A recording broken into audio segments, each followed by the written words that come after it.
Hello and welcome back to another episode of the Warrior Pod. I am your host and your blue coat, Kirstin Martinez. And today we have a very special guest, a professor that is very close to my heart, Dr. Greenwood. So, Hello. away.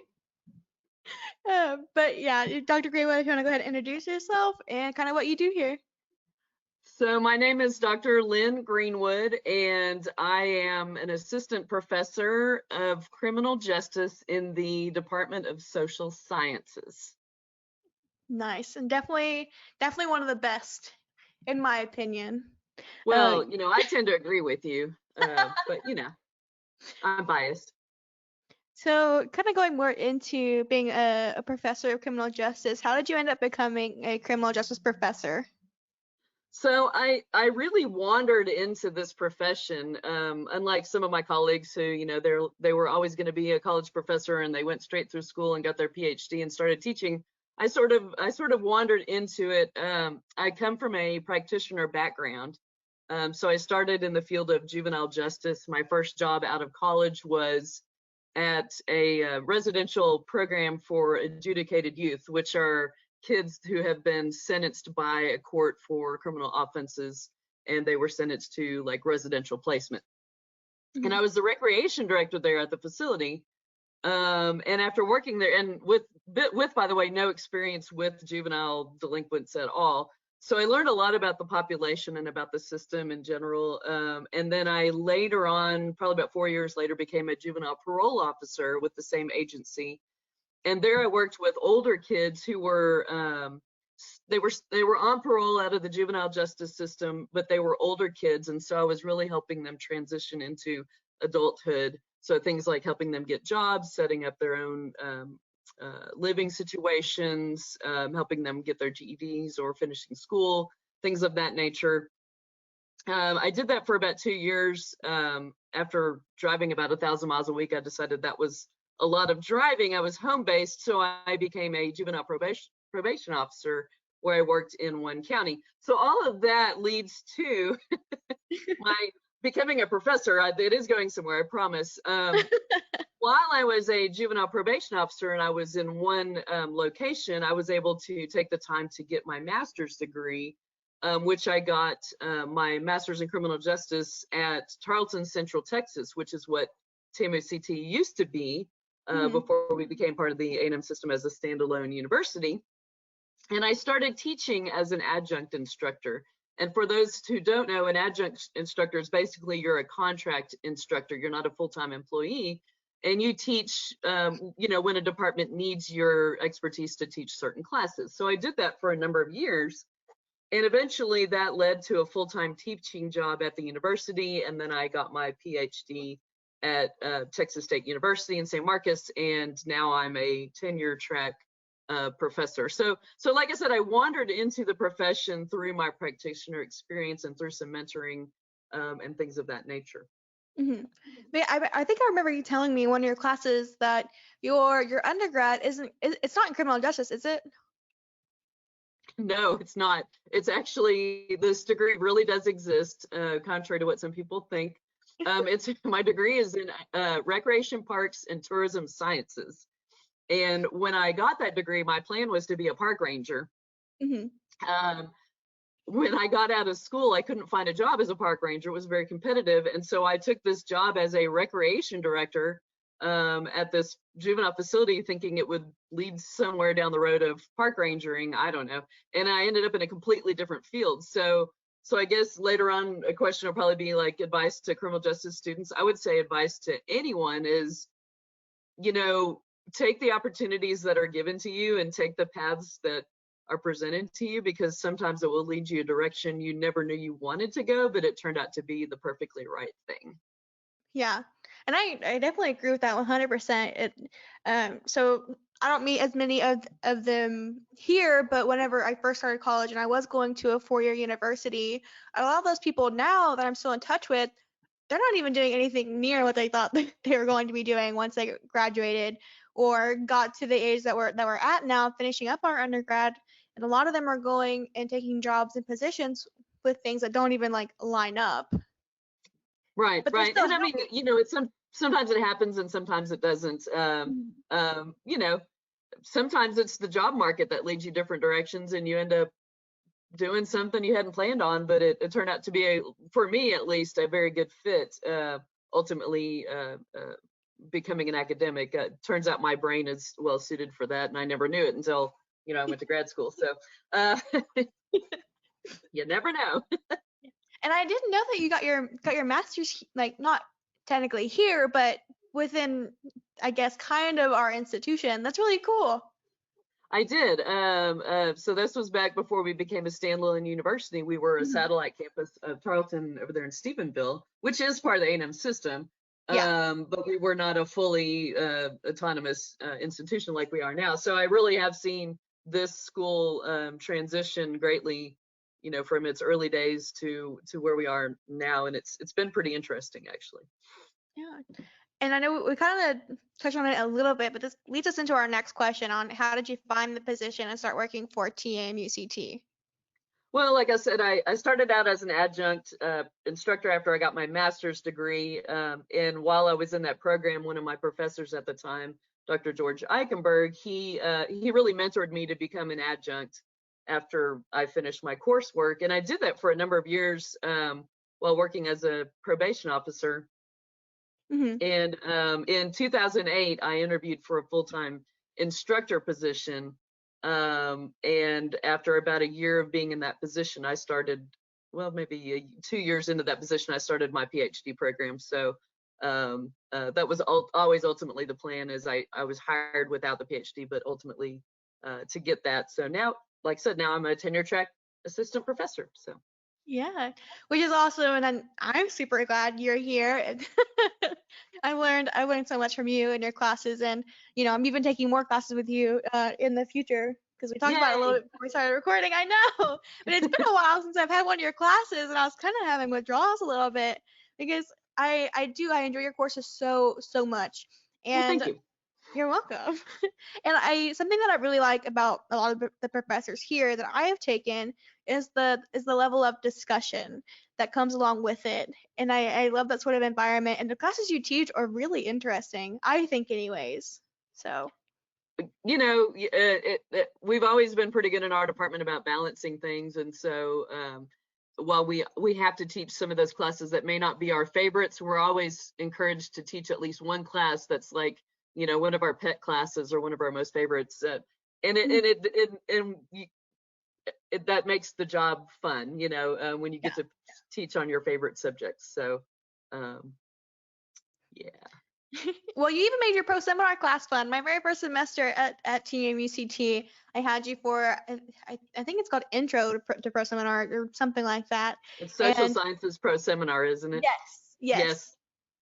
And I was dreading this class. I was like, I don't know what I'm gonna do. Like, I don't know what this is gonna be about. And then I came in and I was like, wow, okay, this isn't what I thought it was gonna be. Not as scary as it sounded on paper, huh? Yeah. Yes. And now I'm pretty sure I have you for my senior pro sem, which made me feel 10 times lighter whenever I registered for class. Well, good. Because I kind of know what I'm going into now. And you as a professor, one thing that I've also always enjoyed, and with anybody kind of interested or thinking about going into the CJ field or being a part of our program at the university, the amount of feedback that is given with the papers that I wrote for you and like all the research that I've done, these are things, and I've learned so many things that I will be able to continue. And actually, I use them in real life now. And I took your, is it Crime and Media? Is that the title of the? It's a Criminal Justice and Moving Images is what it's called now. Yeah. Yeah. And you're right. You said during the class, like, you're never going to view any sort of like movie the same again, and I don't. It still affects me to this day. Like, I go out and I watch them with friends and stuff, or even just by myself. If a new one pops up on Netflix and I view it, and I just think to myself, back to all that I've learned and how unreal this is. Yeah. And it's kind of, and going a little bit more into it, what would you say is your favorite part about your job? Gosh, you know, you presented me with these questions earlier, and that one was probably one of the hardest.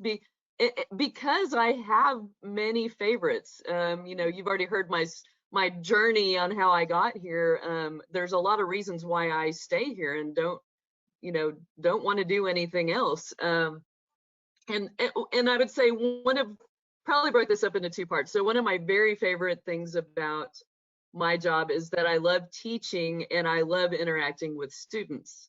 And we've been online a lot for the past year due to COVID. So I'm really looking forward to being in the classroom again and having those discussions that occur naturally in a classroom environment.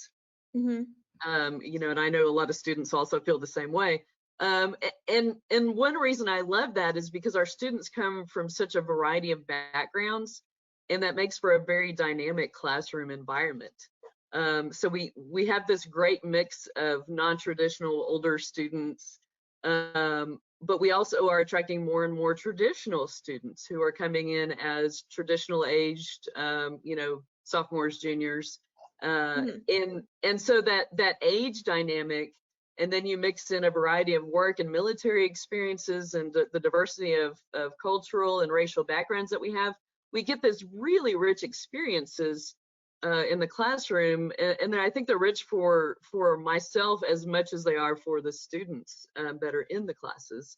And this comes across in online discussions as well, but certainly in the classroom, it's even more of a rich experience. So I really am looking forward to moving back into the classroom. So that's kind of part A of my favorite. These are a few of my favorite things. The other part I would say is interacting with my colleagues. They really are amazing. We're a relatively small university, so I work in my particular department and teach my particular classes. But because we're such a small university, I know people from all of the colleges and all the departments on campus, and it's really allowed me to have interactions with faculty from a diverse number of academic backgrounds. And everybody does things a little bit differently, and you learn so much from those interactions. And so that's really made for rich discussions and even some collaborative things that I never would have thought possible.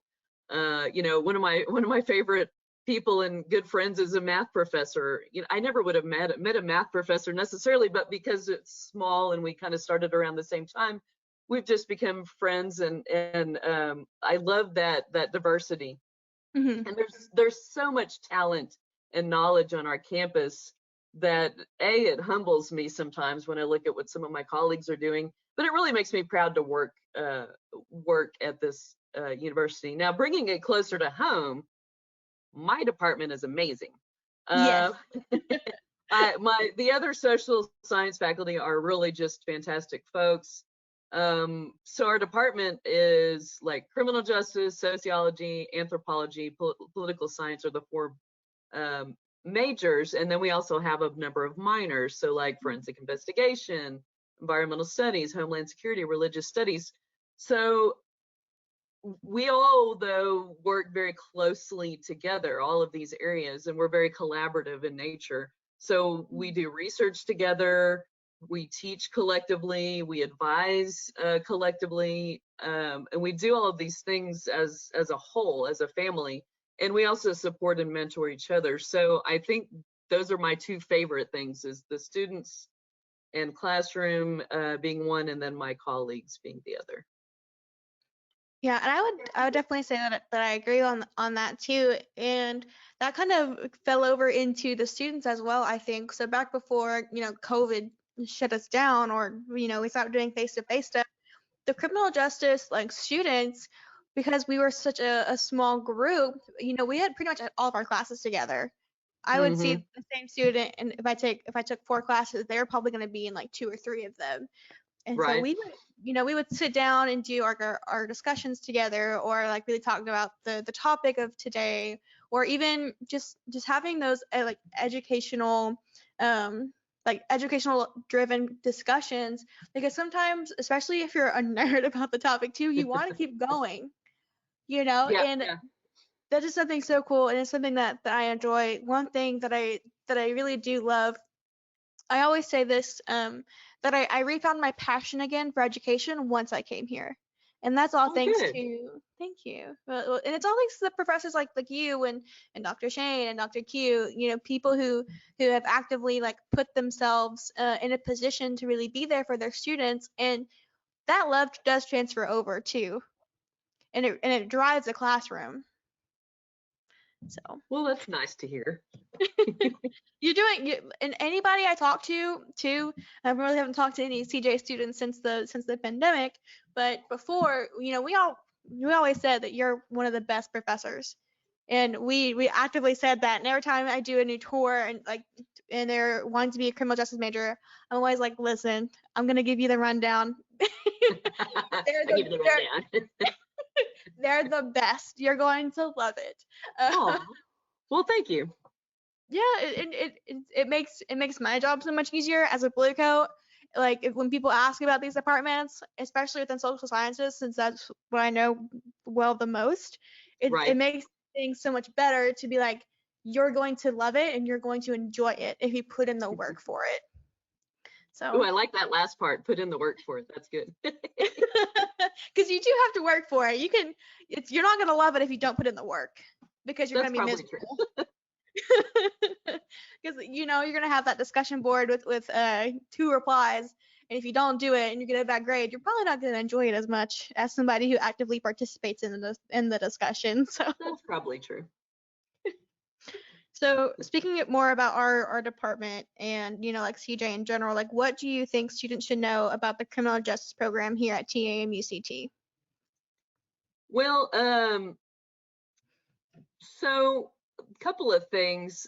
One is that we want our students to gain knowledge about the criminal justice system as a whole and how all of the individual parts sort of work together.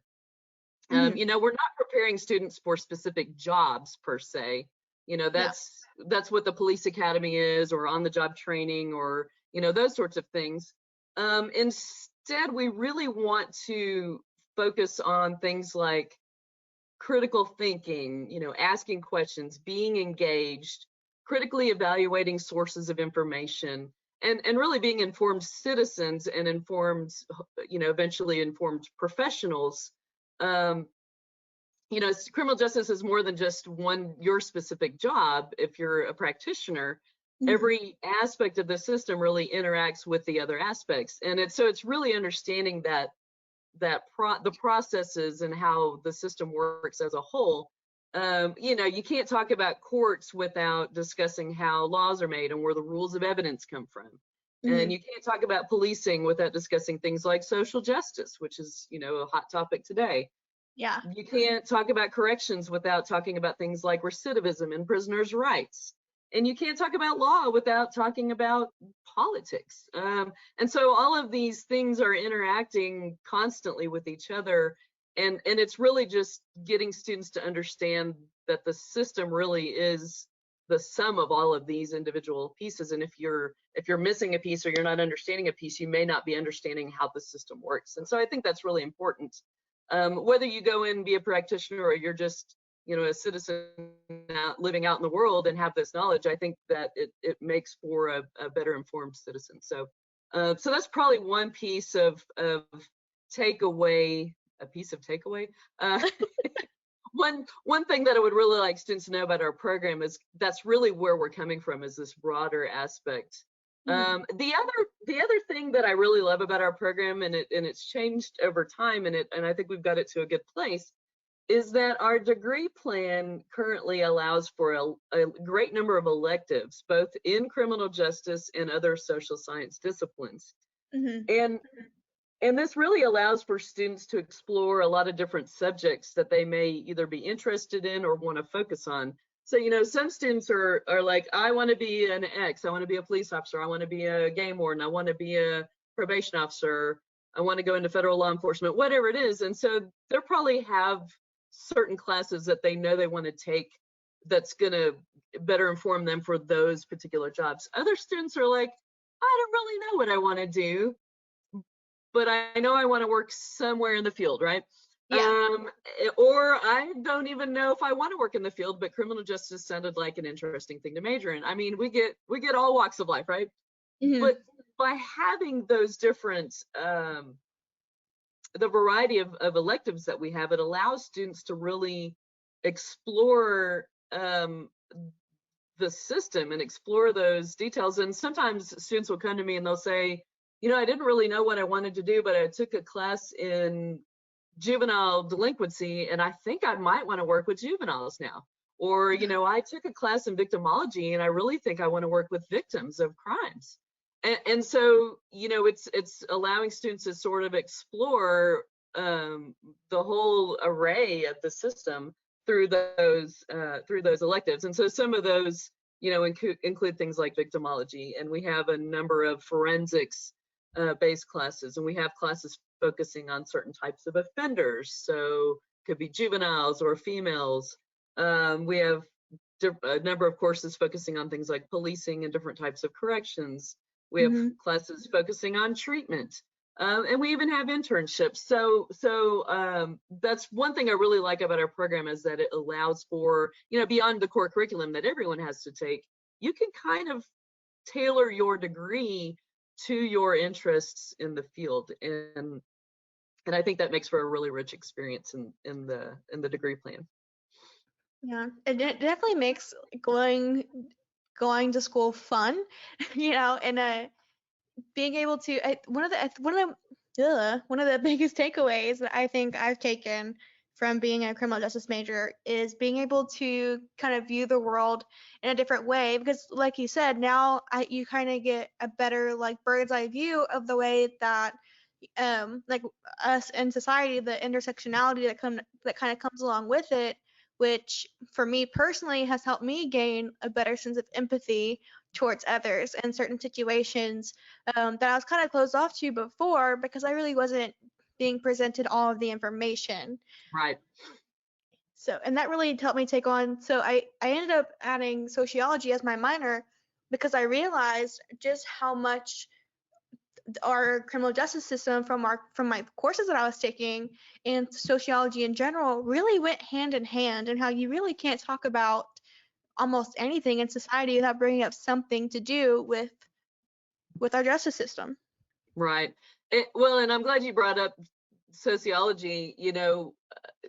So sociology is really kind of the study of why people do the things they do, right? Of human behavior, not from a psychological point of view, but from a societal point of view. So how our interactions with other people, drive our behavior and create us as the people we are.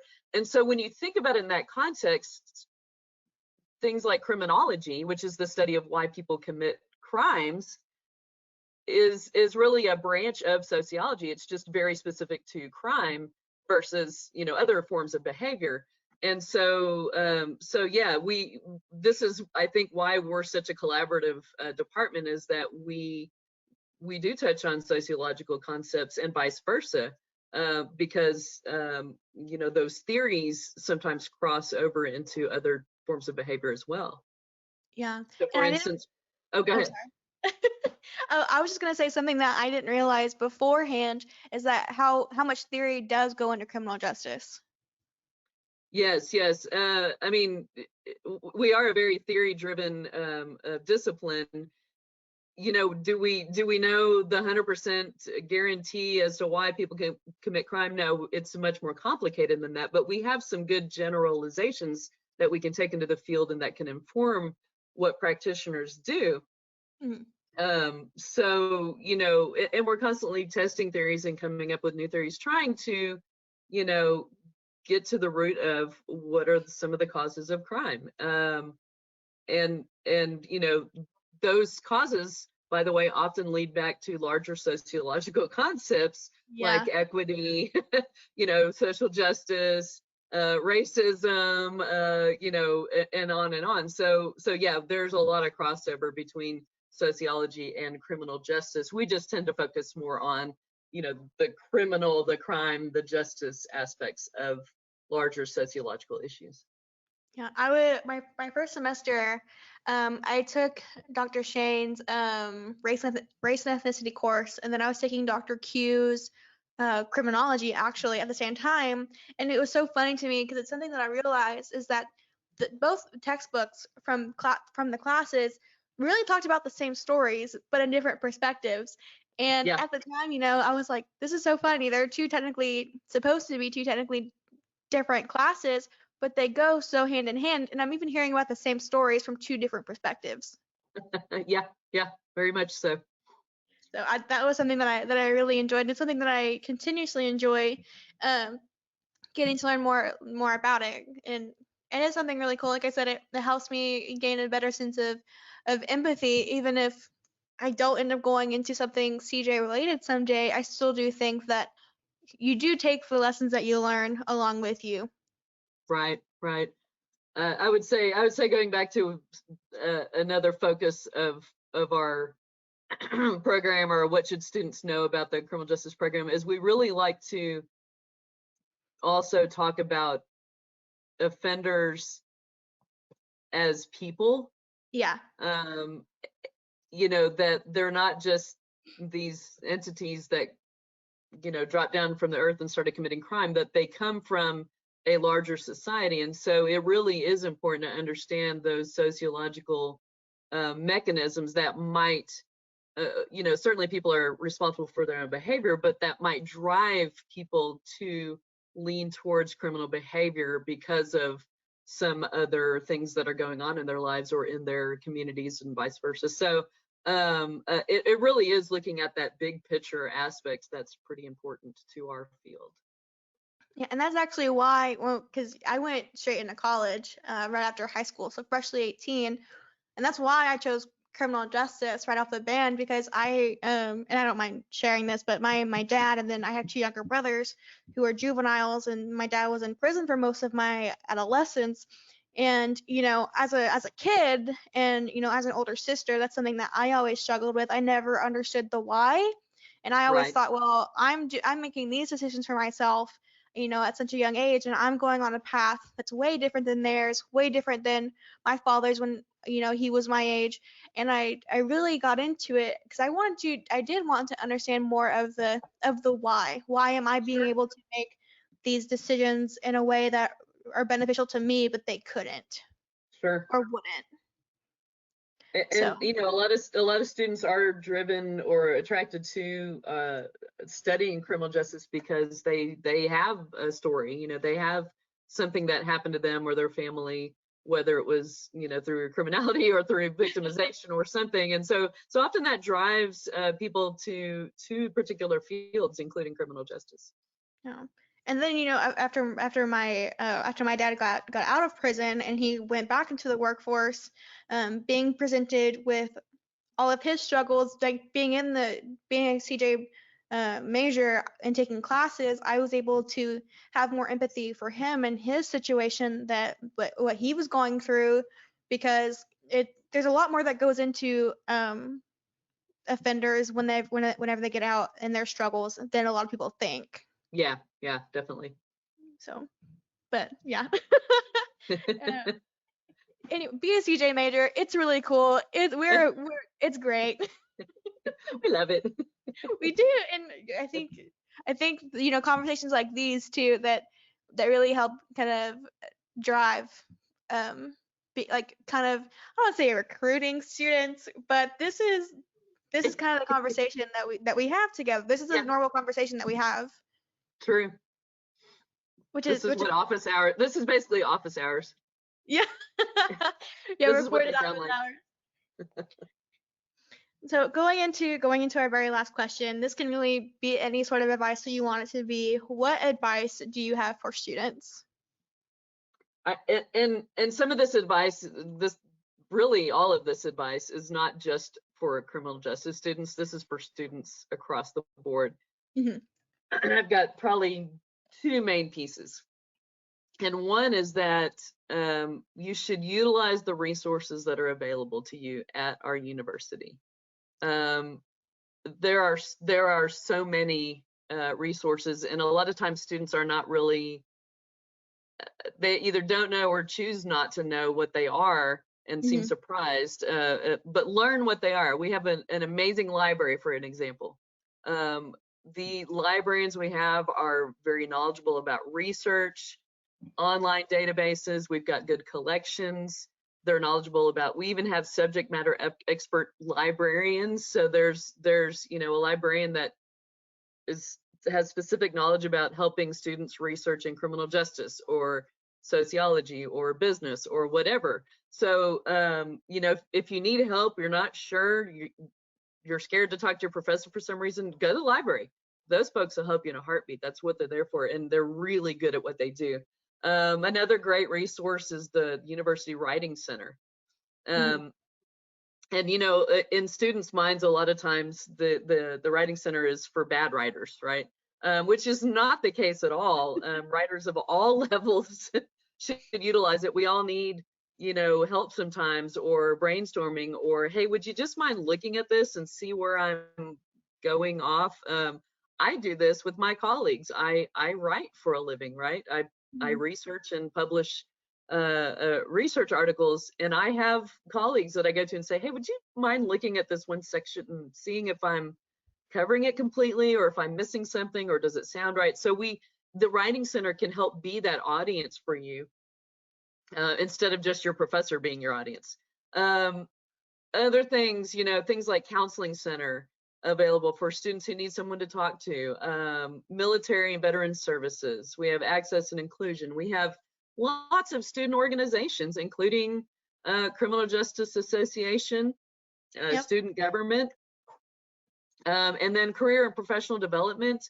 Those folks will help you with things like scholarships, uh, internships, job interview preparation. They'll look at your resume, help you write a cover letter. I mean, lots of things, and student success. So there's lots of resources. Your number one resource, by the way, and this leads to my second one, is your faculty. Mhm. Um, we are there for you, but for students, we wouldn't have jobs. I mean, literally, what are we going Yeah. to do? Teach ourselves? We are there for students. Don't be afraid to ask your faculty members questions, whether it's you need advice about careers, or need advice about a class, or you need help, or you just don't know what to take next semester. Whatever it is, we're not scary. We're normal people. We do normal things. We get up and we lay around and drink coffee and have a hard time waking up, just like you do. We just happen to have gone to school a lot longer. That's it. We're just normal people. We're not scary. There just seems to be that intimidation factor, so get over that. Yeah.